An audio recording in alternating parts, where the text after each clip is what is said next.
And welcome back to Out of Print with Ryan Tracy, the YouTube poetry channel in which I read to you poems that I have written across the eons. This week we are going to be talking about ekphrastic poetry, or ekphrasis. You might be wondering, what is ekphrasis, or what is ekphrastic poetry? According to the Oxford English Dictionary, ekphrasis is a literary device in which a painting, sculpture, or other work of visual art is described in detail. While ekphrasis isn't unique to queer writers, some scholars working in queer theory have tried to think about what makes ekphrasis particularly appealing to queer writers. In his recent and extraordinary book, The Wallflower, Avant-Garde, Brian Glavey tries to think about what's perverse or transgressive about writing that takes a visual art object as its primary reference. Glavey argues that queer ekphrasis represents literature's ability to usurp the solidity of the plastic arts. In his review of Glavey's book, Benjamin Kahan argues that queer ekphrasis demands particularly intense modes of observation and emerges in a shy look away or preoccupied gaze at a familiar object. So one could think that queer ekphrasis involves the writer sort of drifting away into their own, perhaps shy or nerdy self-experience and interest in an object that in one sense other people might have a hard time relating to, but by writing about it, the writer allows other people to experience that specific, unique, perhaps queer confection to the work of art. And in the process, blurring the line or perverting the line between two different mediums. If we want to think of this deconstructively, we could consider how ekphrasis shows us how any medium, in order to be a medium, is already mixed or contaminated by another medium. Ekphrasis might also tell us a lot about representation, insofar as language is meant to be referential and refer to other objects or relationships, and in that sense, language itself, and poetry in particular, casts doubt on the autonomy and closure of any object, whether we're talking about an art object, or an identity, or a work of literature.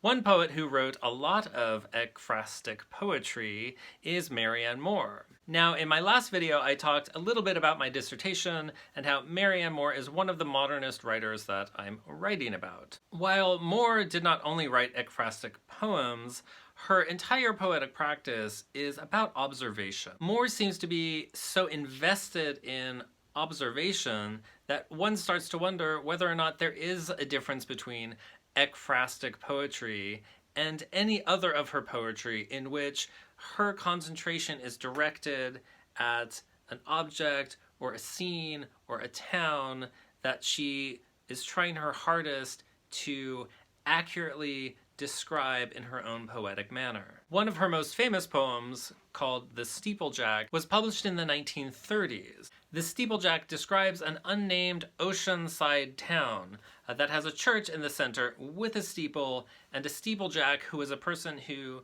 performs maintenance on the steeple and has set out a sign warning people to be careful. My first encounter with this poem was the first year of my PhD program at the Kahan Graduate Center in a course I took with Koestebaum. Wayne is something of a legend in the world of poetry and literature and literary criticism and art criticism in the art world. He is omnivorous, charismatic. He has a voice that you will never forget. He's written a number of books on a wide variety of cultural topics, including The Queen's Throat, Camp Marmalade, and his most recent book of essays, Figure It Out. So I encourage you to go and find Wayne's books if you haven't read them yet. Read them, binge, indulge yourself, lock yourself in the water closet, and see what happens. Now, I think it was either in the first or second week of class when Wayne assigned us some Marianne Moore poems to read, and The Steeple Jack was one of them. And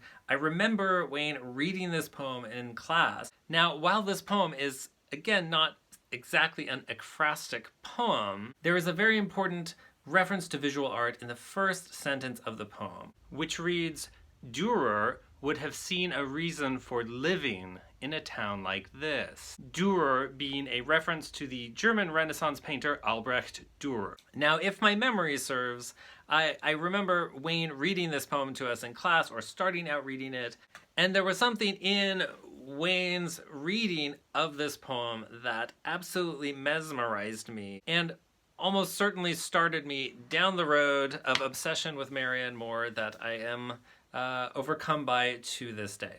And the poem I'm going to read to you today is inspired by Moore's quasi-ekphrastic poem, The Steeple Jack. Now, I'm kind of ambivalent about all the talking I do about poems in my videos, and I feel like there's a whole culture around poetry in which one is expected not to explain the poetry to the reader or the audience. And part of me very much agrees with that. I love the way that a poem has to be minimally incomprehensible or challenge the reader to stop how one would normally read and experience language in the poem's own terms. I love that part of poetry.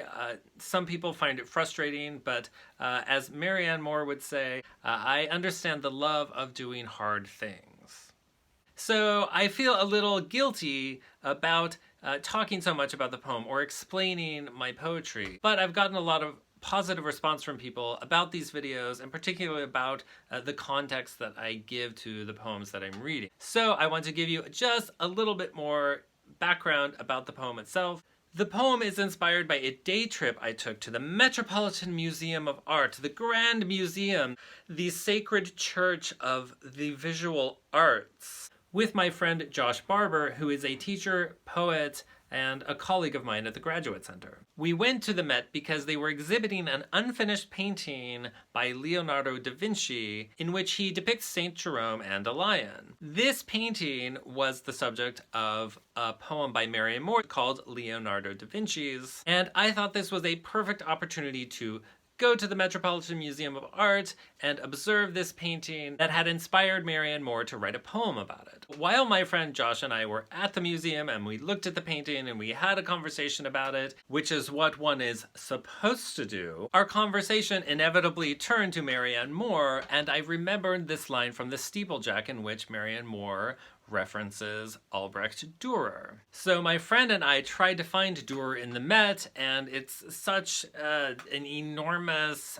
place that we were having difficulty. I mean, you don't know where you're going to end up. You could end up in an Egyptian pyramid, or lost in the perpendicularity of cubism, or secretly aroused by the dark and stormy Rodin sculptures.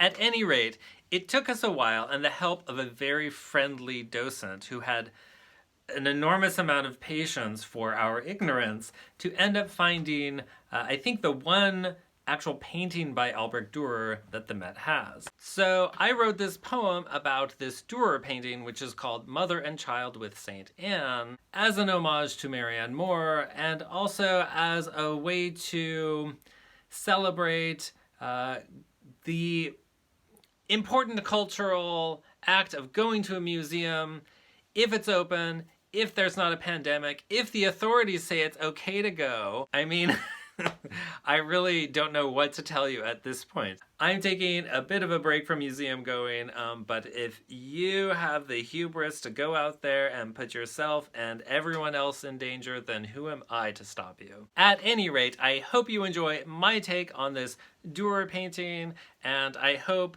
the spirit of Marianne Moore and just, you know, the obnoxious nerdiness of queer theory is seeping through the poem and reaching out to you with queer tentacles. I give you art spotting.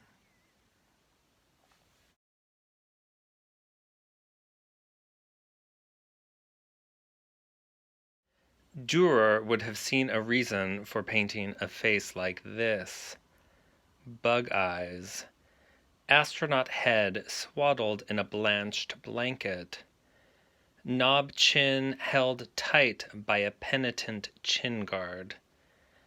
blue highlight on the cheekbones and the side ridge of the nose bone, pursed perverse lips, asylum wear made chic by the Virgin's veined diaphanous armor, breastplate of shallot skin, coral ruffle of a jellyfish stinger around the neck, semi-smug smile of devotional self-satisfaction.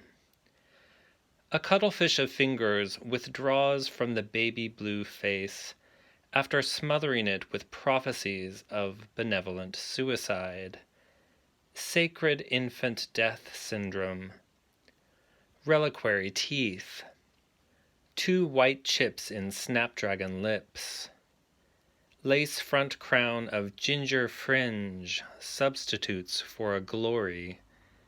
Are ears ugly out of necessity? This indigenous triptych is a case study in narcissism. No one is looking at anyone else. A distracted Saint Anne thinks past the miracle, preoccupied by her own thoughts. Which goat should we sacrifice for dinner? How many times can you beat a habit on a rock before the threads give out? All those cows to milk. The condescending tilt of her head abetted by a hand that pulls at the shoulder of a daughter on the verge, whose self-delusional lie is heroically tolerated and held in check by maternal superiority. Step away from the child, Mary. Let real moms do the work. We interrupted this dynamic family drama after you told the docent that Dürer was Dutch. Good thing I brought the complete poems of Marianne Moore for proof. We read the page together, you, me, and the incredible docent, who humbly said in not too good English that we could in fact find Dürer with the German masters. He oriented us and sent us on our way, and we found the painting and withstood correction. This is learning, understanding what no other patron would dare to say, that the Met has too many unfinished paintings, and the most hilarious Dürer you will ever see.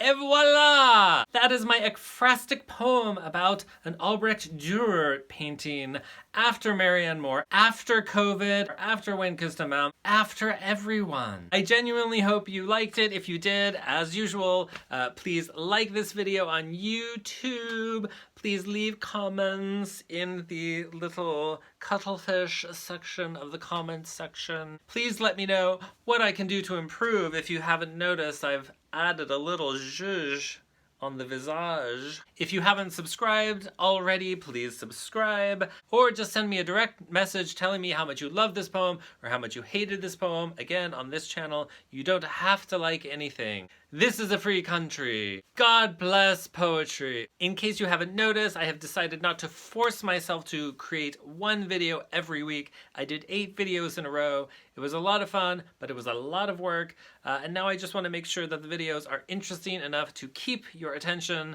and interesting enough for me to want to keep making them. So hopefully you will have a new video for me about every week, maybe every 2 weeks. But if you're really jonesing for a YouTube video of poetry, you can direct message me. Thank you again for watching these videos. It really means a lot to me, and I hope you've enjoyed it. Until we meet again, goodbye.